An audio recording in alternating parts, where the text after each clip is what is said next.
संतप्त मानस शांत हों, जिनके गुणों के गान में वे वर्धमान महान जिन विचरे हमारे ध्यान में।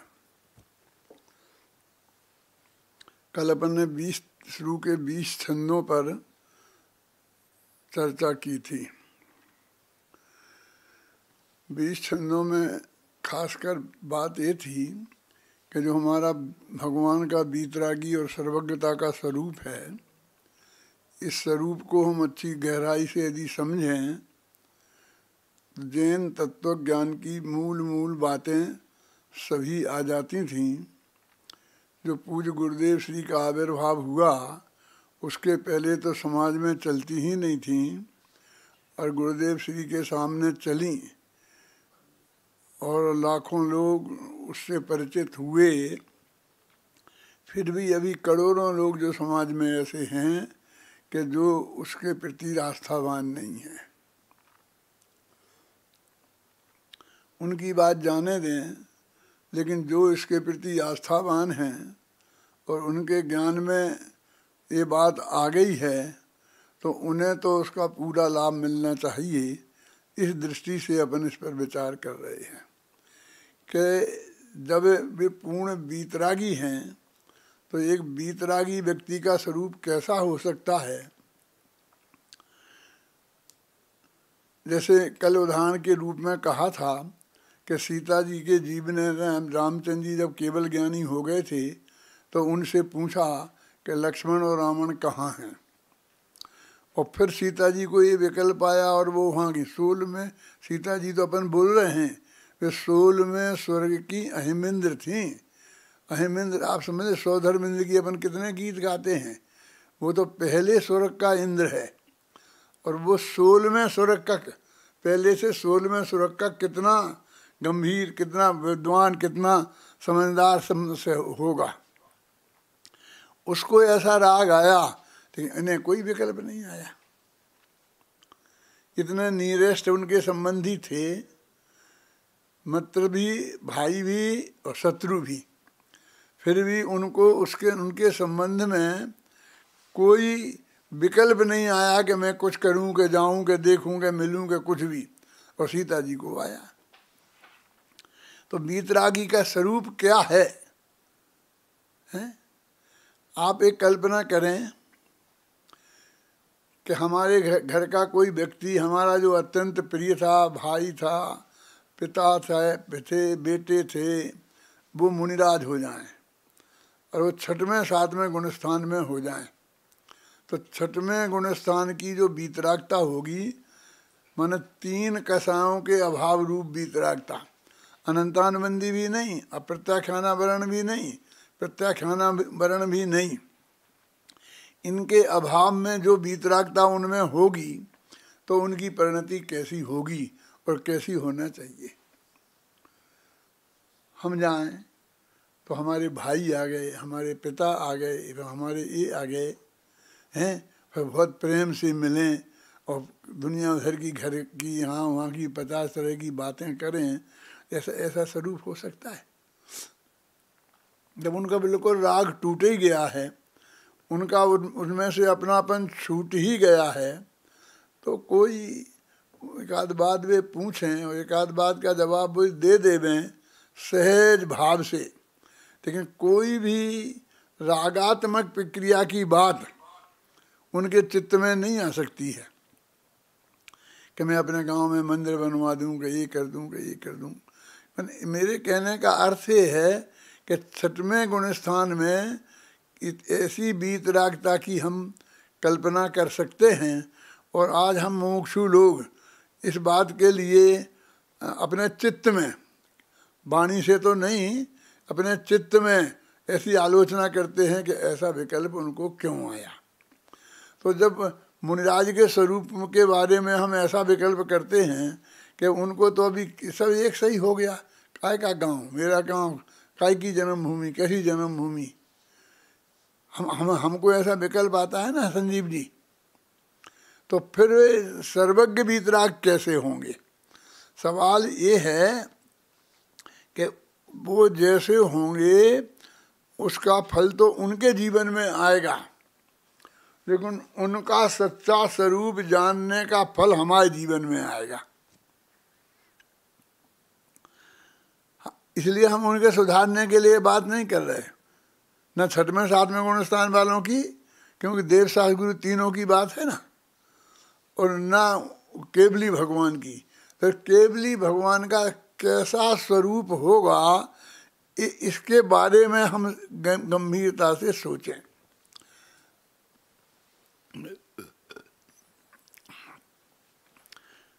अपनी बात तो ये हो सकती है, सम्यक दृष्टि की भूमिका में भी, चौथे पांचवें छठवें गुण स्थान में भी, सातवें से तो निर्विकल्प दशा होती है ध्यान की, इसलिए उसकी बात करने से कोई फायदा नहीं।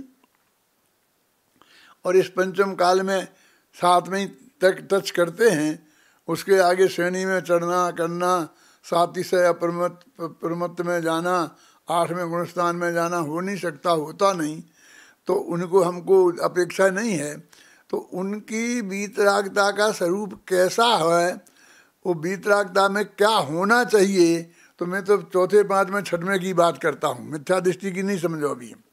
तो उनको कदाचित किसी वस्तु का विकल्प आ सकता, मुझे एक रूमाल चाहिए तो मुझे रूमाल चाहिए ऐसा राग हो सकता है। ये चारित्र मोह संबंधी राग है वीरसागर, और अपन को ये दर्शन मोह संबंधी बात कर रहे हैं कि ये रूमाल मुझे प्राप्त होना होगा तो ही होगा, और जैसा जो प्राप्त होना होगा वो ही होगा। ये संयोग ऐसा मेरे हाथ में नहीं है कि मैं जैसा चाहूं वैसा ले लूं। श्रद्धा के लेवल की बात है ये बात समझाने का भाव मुझे इसलिए आ रहा है कि यदि हमको ऐसा विकल्प खड़ा हो जाए तो हमको फिर शंका होने लगती है कि भाई मैं अभी सही रास्ते पे नहीं हूँ। अभी तो ये है कि एक द्रव्य दूसरे द्रव्य का कर्ता नहीं है, एक द्रव्य दूसरे द्रव्य में कुछ कर नहीं सकता, जो उसमें होना है वो सब पहले से निश्चित है, और उसमें फेर फार किसी भी स्थिति में संभव नहीं है, न मेरे द्वारा न किसी दूसरे के द्वारा। इस श्रद्धा के लेवल पे हमारे लिए बहुत मजबूती से होना चाहिए। विकल्प तो इसके विरुद्ध भी आ सकते हैं, भाव हो सकते हैं। समझ लीजिए कि वो पवनजय सम्यक दृष्टि थे, फिर भी उन्हें एक लड़की को देखकर मैं इसके साथ शादी करने का इस लेवल का विकल्प आए कि वे बेहोश हो जाएं। अब आप समझ लीजिए, लेकिन वो सिर्फ चारित्र मोह संबंधी राग है। श्रद्धा तो उस वक्त भी ऐसी होगी, होना होगी तो ही होगी, और ये अनंत काल पहले से नक्की है। ये श्रद्धा के लेवल पे वही बात रहनी चाहिए, और चारित्र के लेवल पर, क्रिया के लेवल पर ऐसा हो सकता है। यदि जो मैं आपसे कह रहा हूँ तो आपको ऐसे बार बार विकल्प आ सकता है कि हमको तो ऐसा भाव आ गया, हमको तो ऐसा भाव नहीं आना चाहिए था। तो ये तो केवल ज्ञानी को नहीं आना चाहिए, समझ में आई ना? केवल ज्ञानी को नहीं आना चाहिए, नहीं आएगा उस बात का पक्का भरोसा चौथे गुण स्थान में भी होता है। तो इस श्रद्धा के लेवल को और चारित्र के लेवल की बात हम दोनों को, ये अंतर को समझना चाहिए, अन्यथा हम तत्व ज्ञान का सही स्वरूप नहीं समझ सकते। फिर ऐसे प्रश्न हमारे चित्त में खड़े होते रहेंगे कि आप जब जानते हैं कि हम बदल ही नहीं सकते, हम ऐसा कर ही नहीं सकते, तो फिर हमारे ज्ञानी जनों को ऐसा विकल्प क्यों आया? जैसे उन्होंने कहते, मैं मान लो गुरुदेव श्री को ही ऐसा विकल्प आया कि यहाँ एक परमागम मंदिर बने, तो उन्हें ऐसा विकल्प नहीं आना चाहिए था। तो वे कोई अभी ने तो चौथे ही गुण स्थान में थे, अपने हिसाब से अपन मानते हैं, और वे भी अपने को कहते थे, तो अपने को वृत्ति अनुवृत्ति तो नहीं मानते थे ना, महावृत्ति नहीं मानते थे ना, हम सब भी और वे भी। मेरे कहने का मतलब तो उन चौथे गुण स्थान में, और फिर कि बनना होगा तो ही बनेगा, और नहीं बनना होगा तो नहीं बनेगा। ख्याल में आया ना? ऐसी ये विकल्प आया कि बनना चाहिए, और इसके साथ में वो पक्की श्रद्धा उनके चित्त में है। वो हमें पता नहीं है अभी कि बनेगा कि नहीं बनेगा, लेकिन हमें ऐसा विकल्प आ सकता है। ख्याल में आई ना? वो मंदिर का भी आ सकता है, अपने घर का भी आ सकता है, समझे ना? और अभी वो तो 8 वर्ष की उम्र में तो सम्यक दर्शन पैदा होता है, हो तो जन्म से सकता है ना, पुरुषों को कम से कम। महिलाओं को तो कहते हैं ना 8 वर्ष की उम्र के पहले हो नहीं सकता, और कोई महिला में पैदा नहीं हो, मन स्त्री पर्याय में सम्यक दर्शन सहित कोई पैदा नहीं होता। इसलिए पुरुष की बात कहता हूँ, मुझे कोई महिला और पुरुष से कोई राग द्वेष की बात नहीं है, लेकिन वो कोई भी जन्म से हो सकता है ना सम्यक दर्शन, तो उसे माँ के पेट में भी हो सकता है। तो उसको जन्म से लेकर कैसे कैसे विकल्प आ सकते हैं, और समय पर शादी करने का भी विकल्प आ सकते हैं। और अभी अति अक्षय में तो मैंने बात बताई ना, पवनजय हैं हमारे पास, और भरत चक्रवर्ती के 96,000 शादियाँ करने के विकल्प आ गए बुढ़ापे में। जब मानो 83 लाख पूरब की उनकी आयु थी, 84 लाख पूरब की, तो 63 लाख पूरब के बाद में 96,000 शादियाँ हुई हैं। 84 बरस का कोई आदमी हो, पूरी उम्र 84 बरस की हो, और फिर वो 63 बरस का हो जाए, तो मैं आपसे पूछता हूँ कि वो उसे आप क्या कहेंगे? बालक कहेंगे, जवान कहेंगे, वृद्ध कहेंगे, प्रौढ़ कहेंगे, क्या कहेंगे? गवर्नमेंट तो रिटायर कर देती है, गवर्नमेंट तो उसे वृद्ध ही मानती है, माने किसी काम का नहीं रहा वे। कि इतनी पागल तो नहीं है गवर्नमेंट कि मैं पैसा दूंगा, मतलब क्या देते हैं, पेंशन देते हैं, और जैसे मान लीजिए उसे 10 लाख रुपए महीना दे रहे, तो 5-6 लाख पेंशन रुपये दे दे, 5-6 लाख रुपए देंगे, वो काम कुछ नहीं लेंगे, क्योंकि वो मानते काम करने लायक है ही नहीं। इसलिए तो फ्री में अब खाने पीने की व्यवस्था हमें करनी पड़ेगी, इसलिए मुफ्त में वो पैसा देता है, गवर्नमेंट देती ना। तो उस अवस्था में भरत चक्रवर्ती को विकल्प आया, और छोटी उम्र में 8 वर्ष की उम्र में भी आ सकता है। मेरे पवनजय का उदाहरण ये है कि देखते ही बेहोश भी हो सकता है, और फिर ये संबंध हो गया, तय हो गई, सब बात हो गई, तो अभी 1-2 महीना बाद 7 फेरे पड़ेंगे, घर में आ जाएगी, सब बात है। तो इतनी आकुलता कि पीछे से छड़ करके जाएं और उससे मिलने के लिए जाने का भाव आ जाए। मैंने इतना तीव्र राग और इतनी अवस्थाएं में बालक से लेके वृद्ध अवस्था तक चारित्र मुखी के उदय में होने वाली ये सब चीज़ें हो सकती हैं। अभी जो अब हम बात कर रहे हैं, तुमको ऐसा लगता है कि जरा सा विकल्प आ गया तो एकदम घबराहट होती है। कल मैंने संक्षेप में तो कहा था कि ऐसा विकल्प नहीं आना चाहिए, और आ जाए तो वो भी है जान ज्ञान का गेय बन जाएगा, आ जाए तो उसे भी जान लेना चाहिए। और फिर ऐसे विकल्प आए कि क्यों आया विकल्प, तो उसे भी जान लेना चाहिए। मैंने बेटे से कहा लेकिन उसने नहीं माना, तो ये भी जान लेना चाहिए, हैं? मुझे गुस्सा आ गया तो मैंने उसे बहुत डांट दिया, हैं? क्यों? तो ये भी जान लेना चाहिए। अभी ये चारित्र मोह की अवस्थाएं चौथे गुणस्थान में कैसी कैसी हो सकती हैं, ये भी हमें जनागम के वास्तव में प्रथमान योग जैसे हम बिल्कुल ऐसा जैसा समझते हैं, ये उसके माध्यम से ही हमको ये स्वरूप ख्याल में आता। यदि ये प्रथमान योग के उदाहरण अपने पास नहीं होते, पवनजय के, भरत चक्रवर्ती के, विपुल, तो हम आपको कहते तो आप मानते?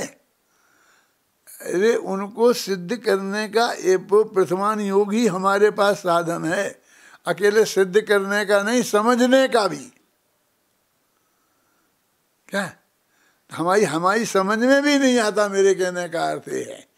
अभी मैंने जैसे कल इतनी बात कही, कल और परसों में, तो मुझे ये विकल्प आया कि फिर गड़बड़ हो जाएगी, कि ये चिंतन करेगा और फिर देख करके निर्णय करेगा कि बिल्कुल परिवर्तन तो रंच मात्र भी संभव नहीं है। क्यों? तो ये एक गिलास यहाँ से उठा के वहाँ रख दो, कि नहीं वो तो जहाँ रखा जाना होगा वहाँ रखा जाएगा, कोई किसी का कुछ कर ही नहीं सकता है, जिसकी जो पोजीशन होगी वही करेगा। तो मेरे को ऐसा विकल्प क्यों आया? क्यों आ सकता है ना ऐसा भाव? तो एक ही घबराने की बात नहीं है। उस गिलास को यहाँ से उठकर वहाँ रखा जाना है, उसके ही क्रम में ये नक्की है, और निमित्त रूप से हम भी नक्की हैं कि, और हमको वो विकल्प भी नक्की है कि हमें विकल्प आएगा और इस तरह हम उसे उठा के वहाँ से वहाँ रख देंगे। वो पूरी व्यवस्था को समझो। क्यों?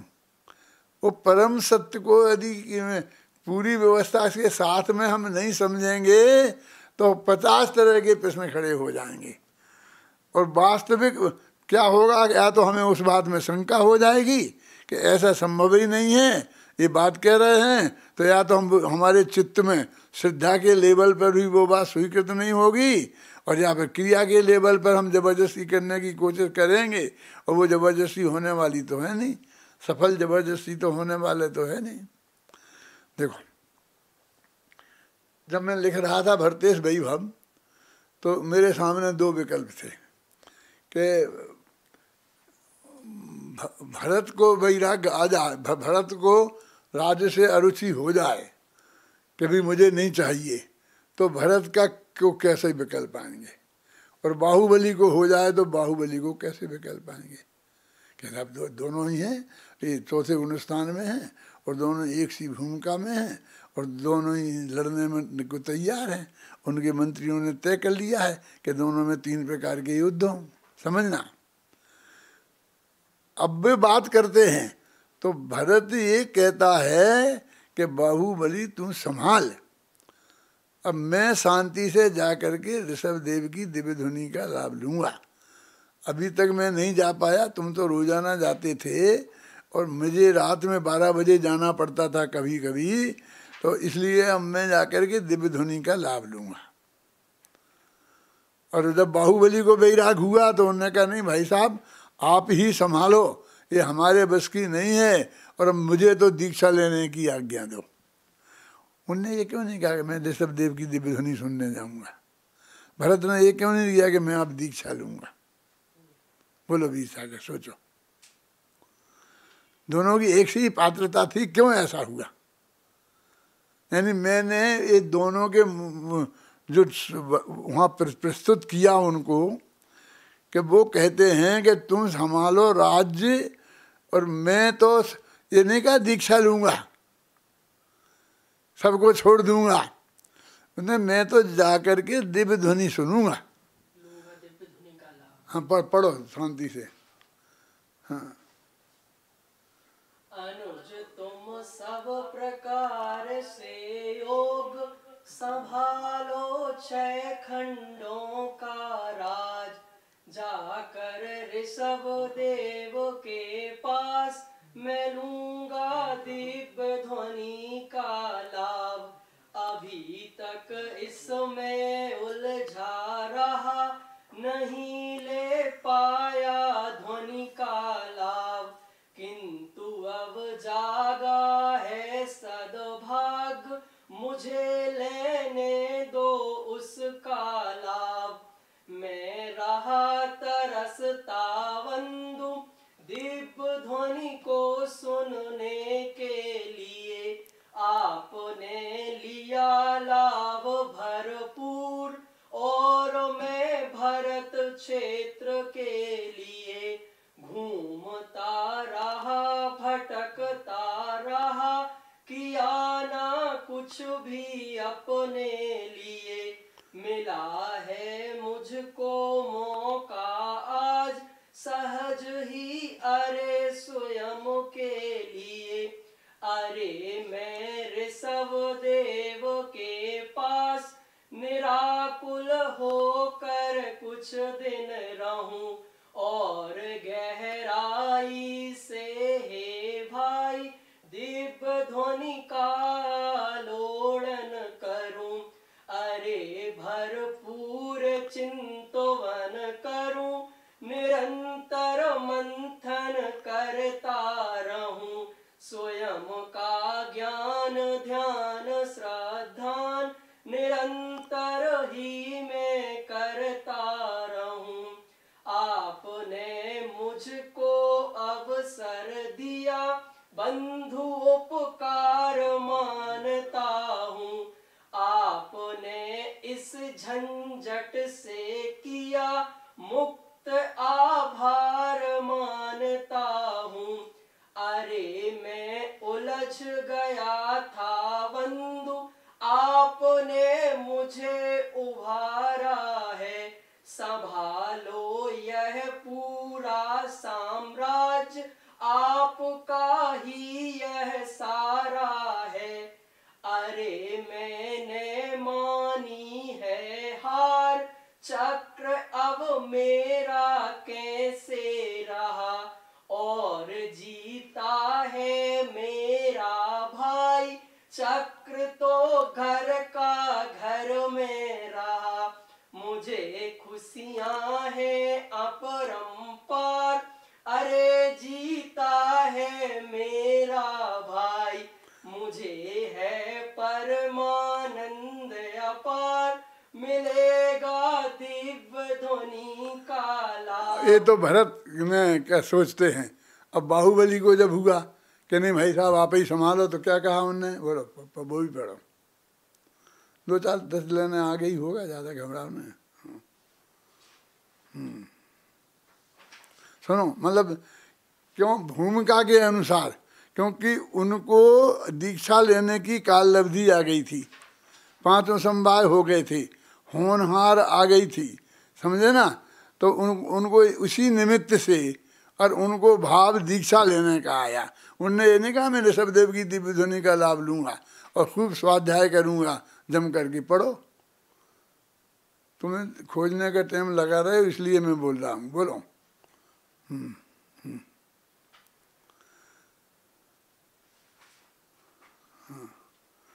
मेरे कहने का अर्थ ये है कि काम तो भूमिका के अनुसार होगा। यदि उन्हें अभी लाखों बरस तक चौथे ही गुण स्थान में रहना है, जो कि पहले से ही नक्की है, और केवल ज्ञानी में के ज्ञान में वो बात आई हुई है, तो उनको इसी टाइप का भाव आया, उनने इसी टाइप की बात करी। ख्याल में आई ना, उनने दीक्षा लेने की बात नहीं करी। और बाहुबली को 1 वर्ष में केवल ज्ञान होना है।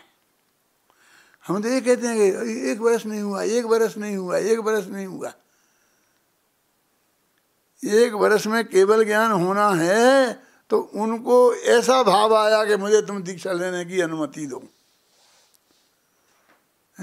परिस्थिति दोनों की एक सी है ना, वही चक्रवर्तित्व का राज्य, वही हम इस दिखाते हैं कि दोनों राज्य के लिए लड़ रहे थे।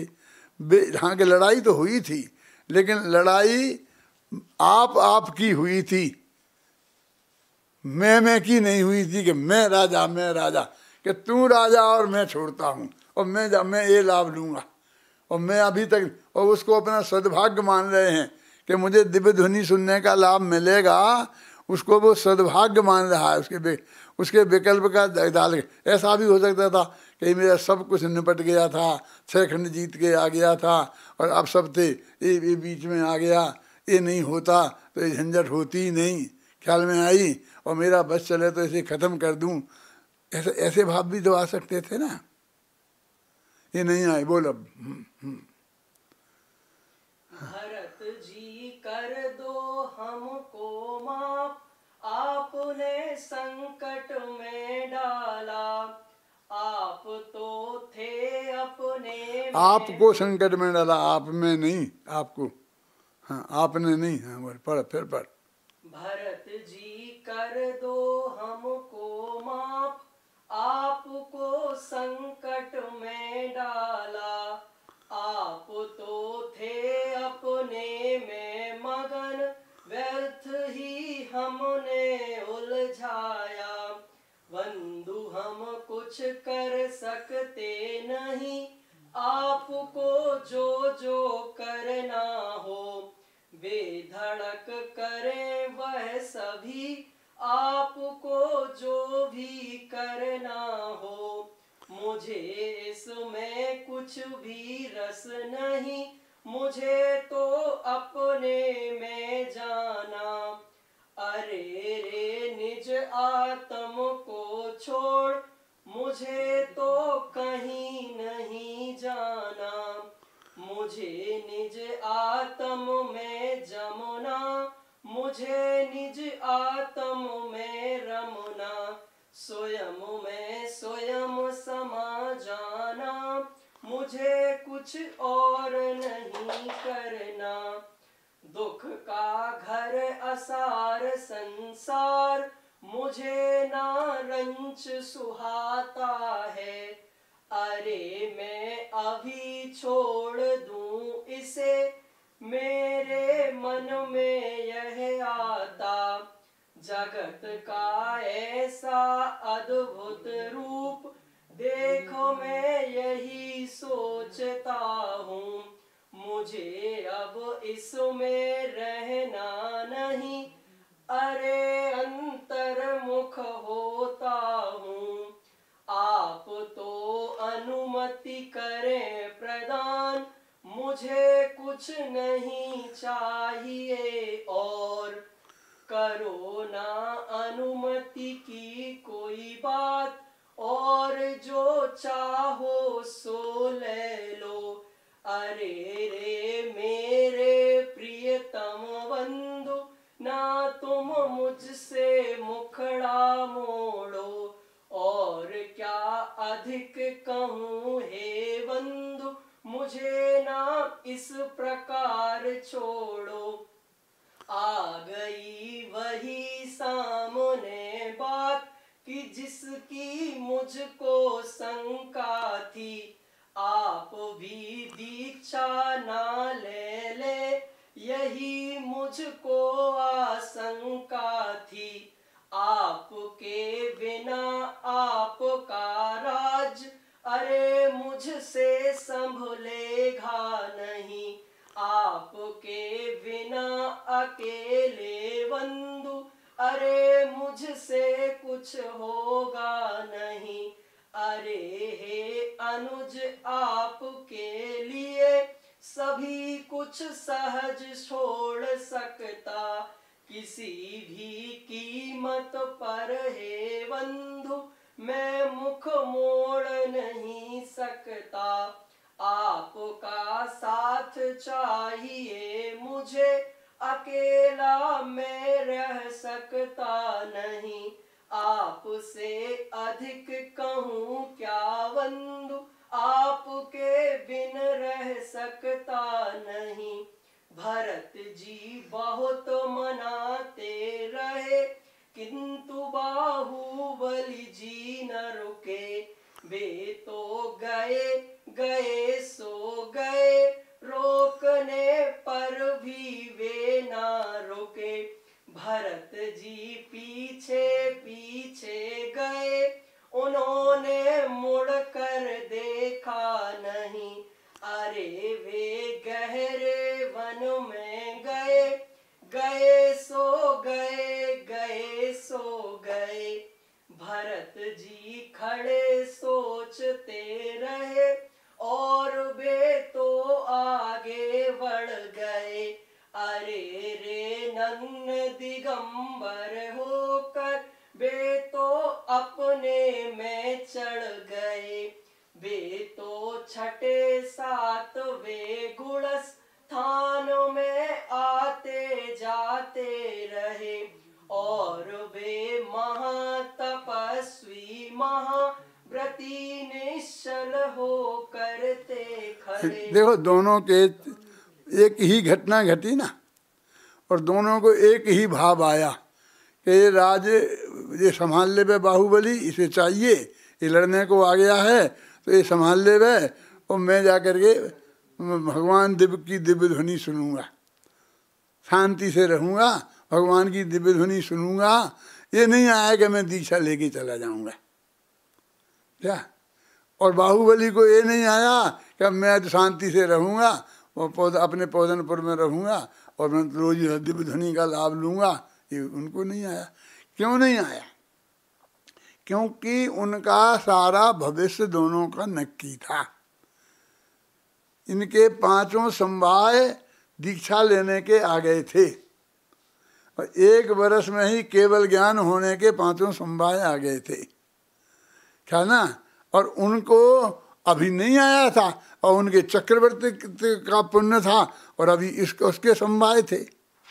इसलिए उनको भगवान के दर्शन करने का, उनका प्रवचन सुनने का जो गृहस्थों के कर्तव्य हैं कि तीर्थंकर जैसा प्रवक्ता मौजूद हो और उसका लाभ मिलने के चांस हों और ले सकते हों, तो वो ले लें।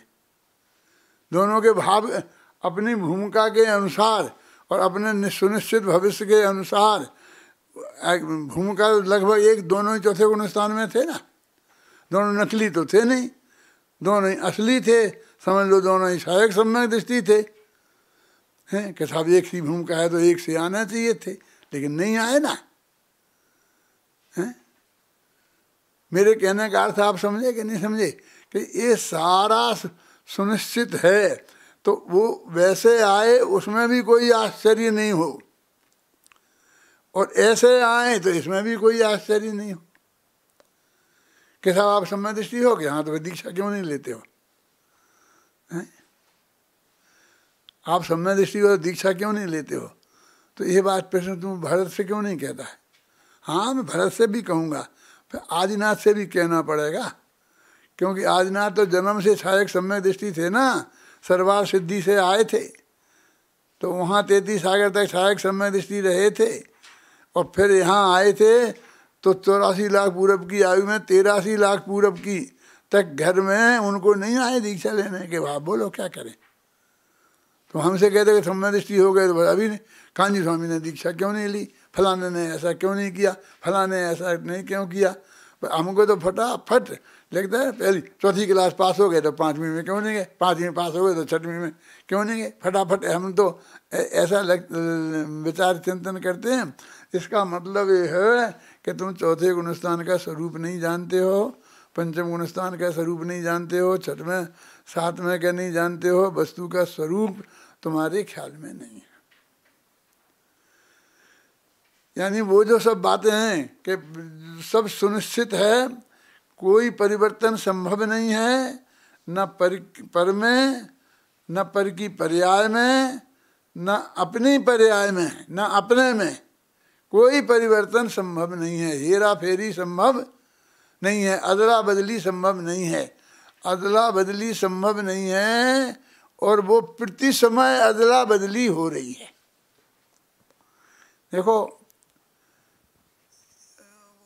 आत्मा को नहीं बदलना ये तो उसका नित्य स्वभाव है ही, लेकिन प्रति समय बदलना ये भी नित्य स्वभाव है, ये अनित्य स्वभाव नहीं है।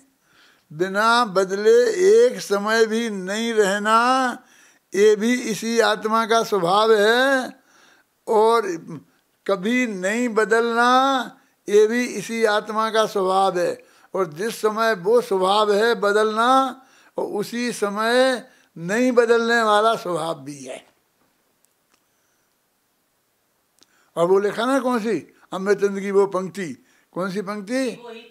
जीवो ही तावत कृमि नियमात्म परिणामयी रुत्पद्यमानो जीवा एव नो अजीवा। जीव अपने नियमित परिणामों से प्रति समय उत्पन्न होता हुआ जीव ही रहता है, अजीब नहीं हो जाता। ये तो नहीं बदलने की बात है, जीव ही रहता है, अजीब नहीं हो जाता, और कृमि नियमित परिणामों में निरंतर बदलता हुआ।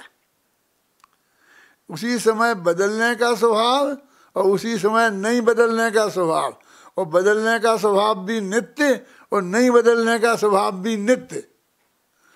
वो तो है अनित्य होने का स्वभाव नित्य है, और दोनों एक साथ उसमें स्वभाव मौजूद है ना, बदल करके भी नहीं बदलना नहीं।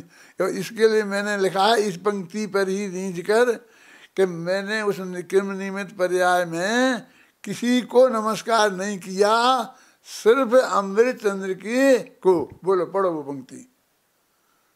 पर्याय क्रम नियमित है इस महासत्य का उद्घाटन, एक पंक्ति से हो जाता मिल जाता हमें मार्गदर्शन। आत्मख्याति की इस पंक्ति पर बार बार बलि जाऊं मैं, अमृत चंद्राचार्य देव के चरणों में झुक जाऊं मैं। क्या कह रहे, इतना बदल करके भी नहीं बदलना, नहीं बदल करके भी बदलना, इस पर। हाँ, इसमें ये बात हमारी समझ में आ जाए, ख्याल में ये बहुत बड़ी बात है।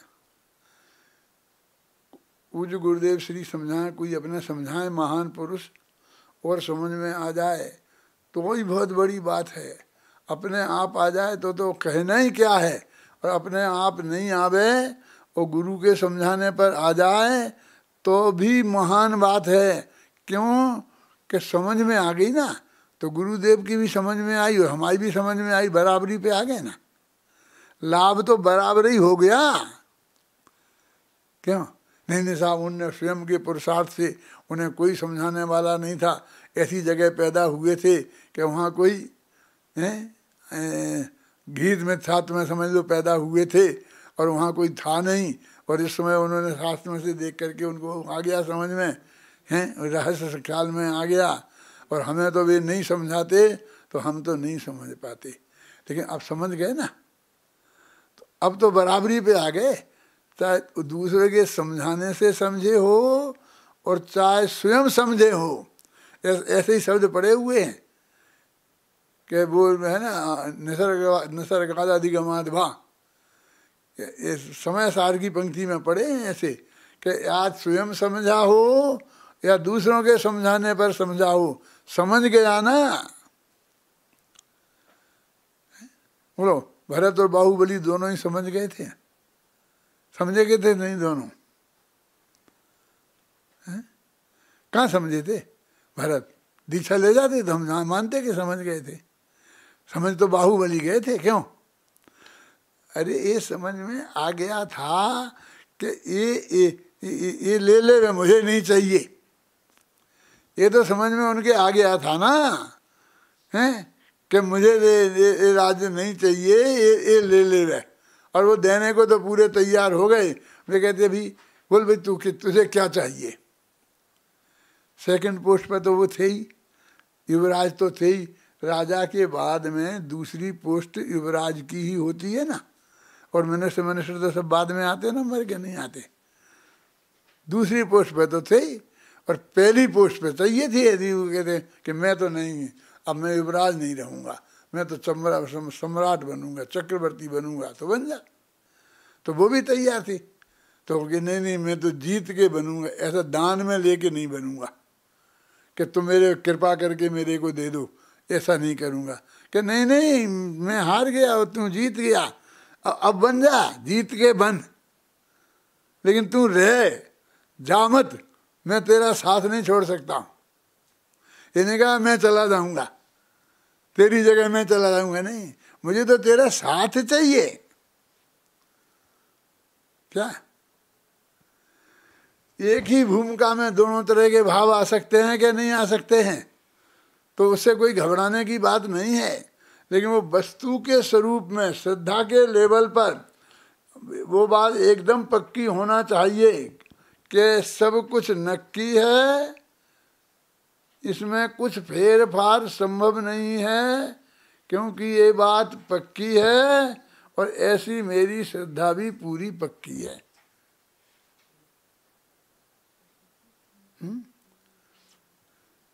तो वो कहते हैं कि भाई अभी कैसे हम क्या माने कि तुम्हारी है और हमारी नहीं है?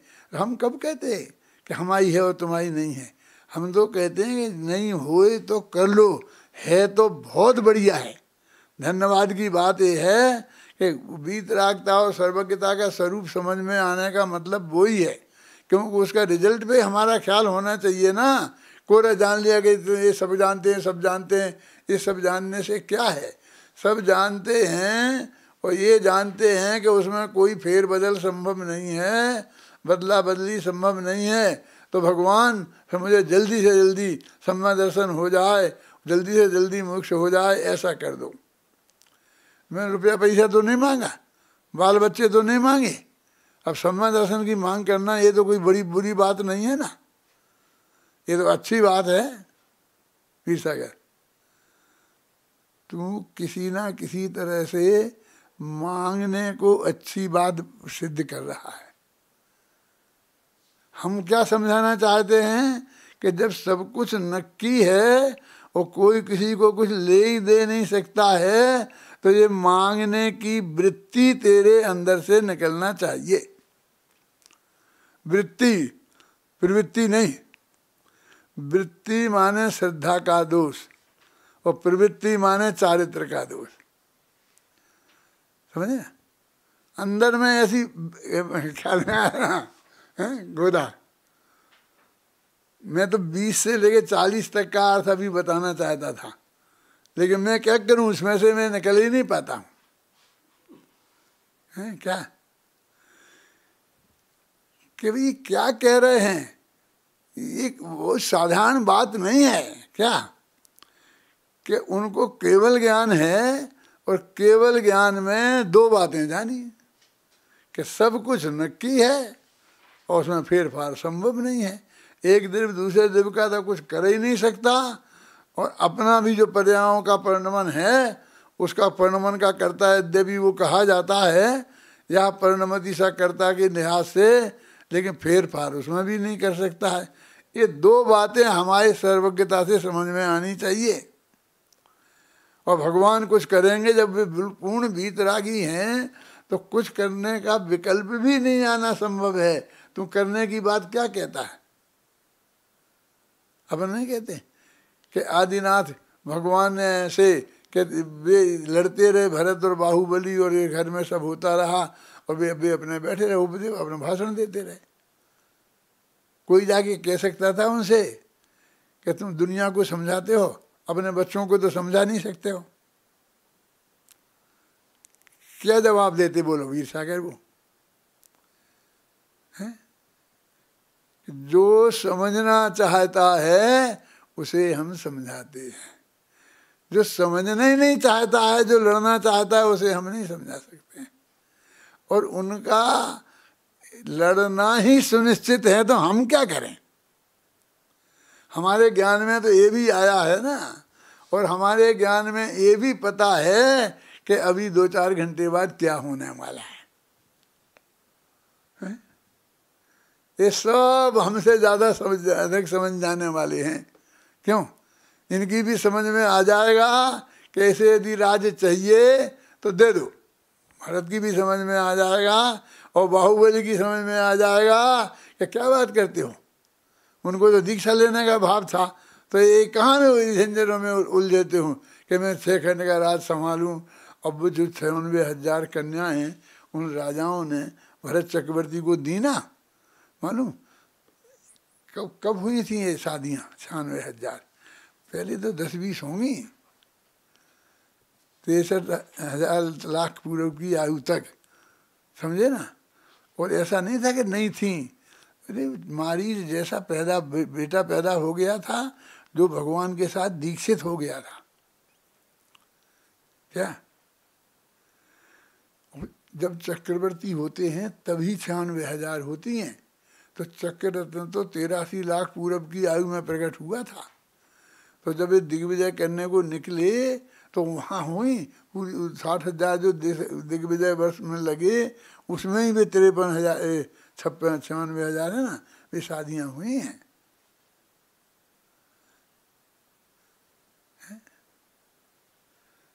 तो ये सब बात पहले ख्याल में नहीं आई।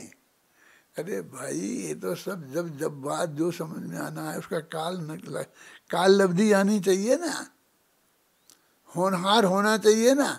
ये जबरदस्त कारण है ना, पांच समवाय जबरदस्त कारण हैं, उन पर हमारा ध्यान नहीं जाता है। बस एक निमित्त जो बाहर का है बस उस पर भी हमारा ध्यान जाता है। वो ऐसा निमित्त नहीं मिला, उसने ऐसा नहीं कहा, वो चंद्रमा नहीं देखा, वो क्या देख के हुआ, उसको ये देख के हो गया उसको। अरे अंदर में पात्रता पक गई, उपादान तैयार हो गया, समझ लीजिए वो निमित्त ही खोजना है तो समझ लीजिए कि तेरे उस कर्म का क्षय क्षय उपशम उपशम जो भी होना है वो निमित्त हो गया। वो दो ही हो गए ना, निमित्त उपादान। अब तुम बाहर काहे को खोजता है कि यहाँ ये नहीं हुआ, इसका ये नहीं हुआ, ये नहीं हुआ। तो तुझे कहना है तो वे ऐसे बैठे थे तो कहा उन्हें छत देख करके हो गया, छत के निमित्त से वैराग हो गया कि छत पे ऐसा क्या था जो बाद तो पंखा चल रहा था ना, तो पंखा चलते हुए पंखा को देख करके क्या तो वैराग हो गया। कि वो पंखा चल नहीं रहा था, हमने चलाया तो चला नहीं पंखा, इसलिए तो वैराग हो गया कि देखो जब कुछ चलना होता है चलता। अरे निमित्त तो ऐसा है और ऐसा ही है कि उन्हें फलाने को तो ऐसा हो गया, फलाने को तो इससे हो गया आदिनाथ को। और फिर उनका 24 तीर्थंकरों को देखो तो बहुत से को ऐसे हैं कि फिर बिजली देख के हो गया, बादल देख के हो गया, बरसात देख के हो गया, कोई मरते हुए देख के हो गया, पहले कभी नहीं देखा था। यानी ऐसे बिल्कुल साधारण निमित्त हैं कि जिनकी तुम कल्पना भी नहीं कर सकते हो, और हमारा ध्यान उसी पर जाता है कि इससे हो गया, इससे हो गया। अब पूरा वो अंदर में उपादान पड़ा है, 5 समवाय मिल गए। अब बाहुबली के 5 समवाय मिल गए थे, वो समझ में नहीं आता है, हैं? मैं भरत की भूमि पर खड़ा हूँ, तो ये भूमि किसी की होती है जब उनने दीक्षा ली थी, जब उनकी समझ में नहीं आया था। इस कोई किसी का कुछ नहीं होता, स्त्री पुत्र मकान जायदाद सब कुछ नहीं है किसी के। क्यों? फिर ये कहाँ रह गया कि भारत की भूमि है? ये समझ में नहीं आता कि अंतर्मुहूर्त तक नहीं आत्मा में रुक पाई। और रोजीना आत्मा में जाते थे, उसी आत्मा में वैसे ही जाते थे और वही अतीन्द्रिय आनंद का उपभोग करते थे, लगातार नहीं रुक पाए। क्यों नहीं रुक पाए? नहीं रुक पाए, कहते दोनापट्टी करते हो कि नहीं रुक पाए। अरे भाई आदिनाथ 1000 वर्ष तक नहीं रुक पाए कि वो तो पात्रता योग्यता क्षमता ये सब है उसकी थी सबको, और सब कुछ नक्की था, अनंत काल पहले से नक्की था। ये सारा सुनिश्चित हो गया, तब ये हमारी श्रद्धा में ऐसी मजबूती क्यों नहीं आती है? फिर सबके सब ऐसा ही ये उपदेश देने का भाव जो 6वें 7वें गुणस्थान में अपने को मानते हैं, संजय जी कहना संजीव बोधा, उनको ये भाव क्यों नहीं आता है कि ये एक द्रव्य दूसरे द्रव्य का करता नहीं है, ये समझा है, कोई किसी का कर ही नहीं सकता है, जो होना है वो ही होगा, ये समझाने का भाव नहीं आता है। समाज में बहुत कुरीतियाँ हो गई हैं, ऐसा हो गया है, अब शादी में 100 मिठाइयाँ बना के खिलाने लग गए हैं, तो नहीं बनाना चाहिए, ये नियम, ये समझाने का भाव आता है क्यों?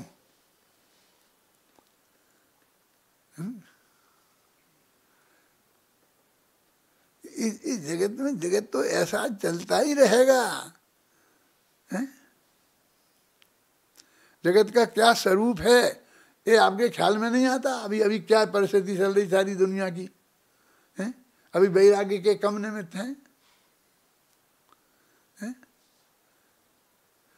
वो कह रहे कि तुम एक मारोगे उसके बदले में मैं 60 मारूंगा। कौन कह रहे? फ्रांस के राष्ट्रपति कह रहे हैं कि ये आतंकवादी एक मारेंगे तो मैं 60 आतंकवादी मारूंगा। बम फेंक दिया, इकट्ठे 50 का पूरा कैंप था, वो सब साफ हो गए। और कहा कि अभी तो 50 हैं, 60 करना है मुझे पूरे। ये तुम्हारे वैराग के लिए कम हैं, हजारों मर रहे हैं, रोजीना आ रहे हैं, बम फेंक रहे हैं, कोरोना चल रहा है, क्यों? हैं, ये बीमारियां चल रही हैं और युद्ध चल रहे हैं, और ये वैराग्य के लिए कम निमित्त है? कोई विकल्प भी आया क्या वीर सागर? सोचो तुम्हें विकल्प भी आया कि मैं तो दीक्षा ले लूं क्योंकि इतनी हिंसा हो रही है, इतने लोग मर रहे हैं? आया था विकल्प कि हम तो गुरुदेव के शिष्य, हमें क्यों आएगा? तो जो गुरुदेव के नहीं है और किसी के भी उन्हें तो आया होगा ना, किसी को रंच मात्र नहीं आया। और जिस दिन आना होगा ये पंखा नहीं चलेगा उससे ही आ जाएगा, और चल जाएगा तो उससे आ जाएगा। क्या क्यों होता क्या नहीं? वो तो अंदर से यहाँ आया, तो जो बाहर था उसको हमने निमित्त कह दिया। ऐसा है इसका स्वरूप। तो हमको ये जो 4-5 महासिद्धांत हैं कि सब कुछ नक्की है, उसमें कोई फेरफार संभव नहीं है। मैं तो वो उदाहरण देता हूँ, वो सीधा सच्चा। लोग कहते हैं कि वो था, एक कुत्ता था, मर रहा था, तो बिल्कुल मर रहा था, इतने में वो आए जीवनधर स्वामी, उन्होंने नमोकार मंत्र सुनाया तो वो स्वर्ग में चला गया। हम कहते भाई नमोकार मंत्र से स्वर्ग में चला गया, नमोकार मंत्र से स्वर्ग में चला गया, बड़ी पूरी किताब हो गई कि नमोकार मंत्र से स्वर्ग चला जाता है सुनने से। तो मेरे की एक प्रश्न है मेरा, क्या डॉक्टर साहब, मेरा एक प्रश्न है कि यदि वो नहीं आ पाते, वो थोड़ी देर लग जाती और वो कुत्ता मर जाता, तो कहाँ जाता? बताओ मुझे, सोचो आप। हैं? वो नमो का मंत्र नहीं सुना पाते, अब वो नहीं सुन पाता, बेहोश होता, इतनी चोट लग गई होती तो क्या होता? नरक चला जाता। अरे उसका जाना कहाँ जाना है पहले से नक्की होता है, वहाँ सीट खाली होती है, तब जाती है। तो क्यों साहब आप अभी तक मरे नहीं? अच्छे 88 बरस के हो गए कि हाँ नहीं मरे। क्यों? कि अब जहाँ जाना है वहाँ सीट खाली नहीं हुई। जहाँ जाना है ना वहाँ सीट तो खाली होए, उसकी भी आयु नक्की होगी ना वहाँ से जो अभी बैठा है। और वो जाके कहीं भी जाएगा और वो सीट खाली होगी तो तभी तो हम जाएंगे। ऐसे चले जाएंगे कि नहीं साहब आगे किसी ने गला काट दिया चले गए, ऐसे काट देगा? ऐसा नहीं है। ऐसे फिर बीच में हम कहाँ लटक के रह जाएंगे? ये जो वस्तु का स्वरूप है बहुत सुनिश्चित है।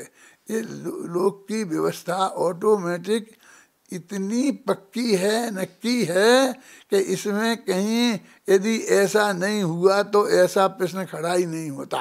वो खेमचंद भाई अपने व्याख्यान में कहा करते थे, ज्ञान स्वभाव में ऐसा क्यों, ऐसा प्रश्न खड़ा ही नहीं होता। बहुत बिल्कुल सुव्यवस्थित व्यवस्था है।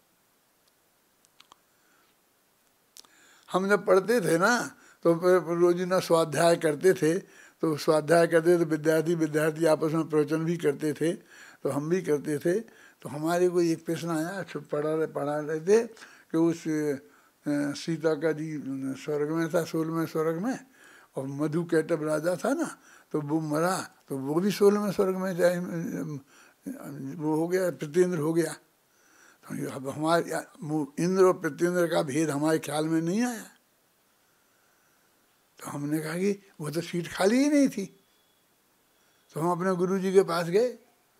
गुरुजी का नाम था गणेशी लाल जी था, जो अभी आगरा में होंगे, साथ गुजर गए होंगे, आगरा में थे पहले, उस वक्त हमें पढ़ाते थे। तो उनका गुरुजी वहाँ तो सीट खाली नहीं थी, और वो सीता जी का जीव तो अभी गया था मुनि सुब्रतनाथ भगवान के समय में, और ये नेमिनाथ भगवान के समय में जीत का उसी जगह ये कैसे पहुँच गया, उनको ख्याल में था। अरे उनने कहा देखो ध्यान से, वो इंद्र था और जो प्रत्येंद्र हुआ। समझ में आया कि नहीं आया? प्रत्येंद्र हुआ, ये इंद्र नहीं हुआ है। कौन? वो प्रद्युम्न का जीव जो वहाँ हुआ था, जाके गया था, तो वो प्रत्येंद्र था। तो हमारे ख्याल में नहीं आती है बात, आ जाती है बात समझ में। तो ये इसलिए कहते हैं कि ये सब हमारे ख्याल में पूरी तरह आकर श्रद्धा के लेवल पर वो बिल्कुल वैसी की वैसी निश्चिंतता होनी चाहिए। हमें तो पक्का भरोसा है कि चाहे जो कुछ हो जा, लेकिन हमारी संस्था को कुछ होने वाला नहीं है। इसका नाम भरोसा नहीं है। तो क्या है कि कभी भी गिर जाएगी, कोई बम गिर जाएगा, कि इसका नाम भरोसा है कि नहीं? इसका नाम भी भरोसा नहीं है। तो हमें पक्का भरोसा है क्या कि जब तक इसको ऐसा रहना है तब तक रहेगी, कुछ नहीं हो सकता। और जिस दिन इसको मिटना होगा और जिस दिन जो गिरना होगा उस दिन गिरेगी, दुनिया की कोई ताकत उसे रोक नहीं सकती। इसका नाम भरोसा है। बोल, भगवान के ज्ञान में जो झलका है वो वैसा ही होकर रहेगा, इसमें रंज मात्र भरोसा नहीं है। ये हमारे विद्यार्थी इस साल आ गए थे पढ़ने के लिए, वो सब आ गए, तो फिर ये रहेंगे कि नहीं रहेंगे, क्या भरोसा था उस दिन हमें? क्यों? यहाँ सब थे और ये कल ही चले जाएंगे सबके सब, ये भरोसा था? हमें तो तब पता चला जब ये चले गए। इन लोगों ने नक्की कर लिया और निर्णय कर लिया कि नहीं नहीं नहीं जल्दी करो। दूसरे दिन से ट्रेनें बंद हो गई थी। यदि नहीं जाते तो बेचारे फंस के रह जाते। कोटा में बहुत विद्यार्थी फंस के रह गए थे अपने महाविद्यालय के, नहीं वहाँ हजारों पढ़ते हैं ना, फिर गवर्नमेंट को स्पेशल ट्रेन करके भेजना पड़ा, तो चले गए समय पे। अभी आराम से रहे। तो हमने सोचा ही नहीं था कि ये हमें ऐसे भी पढ़ा सकते हैं। ये क्या होता है, इसमें ऐसे भी पढ़ा सकते हैं। हम इसे खोलना नहीं जानते, बनाना नहीं जानते, कुछ नहीं जानते। हम बिल्कुल अनाड़ी हैं। वो बच्चे 2 वर्ष का 3 वर्ष का बच्चा सब कर देता है। अभी हमारे बच्चे हैं, ये पोते हैं, विद्यार्थी हैं ना, इनके सब्जी ये आकर के करते हैं तो हमको बैठ के बोल देते हैं तुम्हारे लिए। और नहीं ये चले जाएँ तो हम कहते नहीं ऐसा नहीं चलेगा, तुम बैठो यहाँ। चला जाएगा तो हम कुछ नहीं कर सकते। क्या स्वरूप है वस्तु का? स्वरूप अंदर में भरोसा होना चाहिए है? जब तक अंदर में हमें भरोसा नहीं होगा तब तक काम नहीं होगा। इस पर हम गंभीरता से विचार करें। कल अपन ये 21वीं गाथा है ना, पर पदार्थ में अपनपन ही पहाड़ सी भूल। हमारे जीवन में एक पहाड़ जैसी भूल है। पहाड़ माने बहुत बड़ी। पर पदार्थ में अपनपन ही पहाड़ सी भूल, जब तक यह मिटती रहे मिटे नहीं, मिटे न कोई भूल। पर पदार्थ में अपनापन है, ये बहुत भयंकर पहाड़ जैसी बड़ी भूल है। ख्याल में आए ना? जिस पहाड़ माने सबकी नज़र में आए, सब कोई छिपे नहीं। और ये जब तक नहीं मिटेगी तो और दुनिया की कोई भूल नहीं मिट सकती। इसकी चर्चा अपन कल करेंगे। आज मैं इसकी चर्चा करने वाला था, लेकिन ये फिर वो वहाँ पर आ गया विकल्प कि भाई ये पूरा श्रद्धा का और चारित्र का भेद नहीं जब तक समझेंगे तो फिर दूसरी तरह का ज्ञान खड़ा हो जाएगा। फिर ये ऐसा विकल्प क्यों आ गया, फिर इस भूमिका में आ सकता कि नहीं आ सकता, फिर संबंध दृष्टियों को आ सकता नहीं आता। हमने तो गुरुदेव को देखा है कि उन्हें ऐसे विकल्प आ जाते थे। मुझे तो अभी ये विकल्प बहुत आता है कि इतने हमारे बड़े बड़े विद्वान हैं जो और इतने हमारे गुरु लेवल के जैसे रहे। मैंने एक दफ़ा उनसे जाके कहा भी था, मक्खनलाल जी से, हमारे गुरु जी थे, उनसे कि जी सर्वज्ञता की बात है, आपने हमें पढ़ाई और आज आप कैसी बात करते हो कि ये नहीं है। इतने बड़े बड़े मुनिराज हैं तो ये क्यों नहीं समझाते हैं कि सर्वज्ञता क्या है, वो सर्वज्ञता का स्वरूप क्या है। इसमें हम अपनी शक्ति क्यों नहीं लगाते हैं। इस जगत की भूल सर्वज्ञता के बारे में है। जो समझना चाहते हैं उन्हें हम क्यों नहीं समझाते हैं। अब कौन कैसा है, कोई ये एक भूल हो कि समझाएं। हम सब भूलों के पिंड हैं, नीचे से लेके ऊपर तक सब। कहाँ कहाँ उलझेंगे, किस किस से जाके लड़ेंगे, बोलो मोटा नहीं है। तो अपनी भूल तो निकाल लो पहले, फिर उन दूसरों की निकालना कि नहीं साहब इतनी मोटी मोटी भूलें हैं, ये करते हैं, ये करते हैं, ये नहीं करना चाहिए, उन्हें क्या नहीं करना चाहिए। किसे क्या नहीं करना चाहिए ऐसा नहीं है। जो केवली के ज्ञान में आया है, जिसको जिस काल में जिसके द्वारा जो होना नक्की है वो ही करेगा। तेरे कहने से कोई कहीं रुकने वाला नहीं है। तुम अपने उपयोग को उलझाकर इस मनुष्य भव के समय बेकार खराब मत कर। दूसरों की भूल निकालने, जब तू मानता है कि दूसरे में हम कुछ कर ही नहीं सकते हैं, तो दूसरों की भूल निकालने में नहीं उलझ गया तू। मैं उससे पूछना चाहता हूँ जो भी है कि तुझे क्या ज़रूरत है, कि नहीं उस पर तेरे को करुणा आ रही है कि गुस्सा आ रहा है, नहीं हमारे मुनि धर्म को खराब कर रहे हैं, बदनाम कर रहे हैं। तेरा मुनि धर्म हो गया, तू मुनि है, तेरा कहाँ से हो गया मुनि धर्म? तेरा हो गया तो उनका क्यों नहीं है? काहे को विकल्प में उलझता है? ये दुनियादारी के इस विकल्पों में पढ़कर क्यों झंझट करता है? दूसरे की भूल निकालने के चक्कर में अपना मनुष्य भाव खराब क्यों करता है? अरे तू अपनी भूल निकाल, अपनी भूल निकलेगी अपने में से तो अपना कल्याण होगा। इस मंगल भावना से मैं अपनी बात अभी की अभी समाप्त करता हूँ। श्रद्धा के लेविल पर तुमको जब महासत्य स्वीकृत होगा, तुमको इस लौकिक जीवन में हल्केपन का अनुभव होगा। चिंता की रेखाओं केवल ढीले होंगे, फीके होंगे। चिंता बदलेगी चिंतन में, रोम रोम पुलकित होंगे। आनंद महोदधि उमड़ेगा, श्रद्धा के बादल गरजेंगे। अनुभव की बिजली चमकेगी, रिम झिम घन बरसेंगे। समकित का सावन आवेगा, अंतर मन आनंदित होगा। शिव मार्ग की पगडंडी पर धीरे धीरे चलना होगा। कौन सी कविता है ये? क्रम निमित्त पर्याय। क्रम निमित्त पर्याय के छंद बोल रहा था ये, उसमें है ये सब दिया है। हाँ।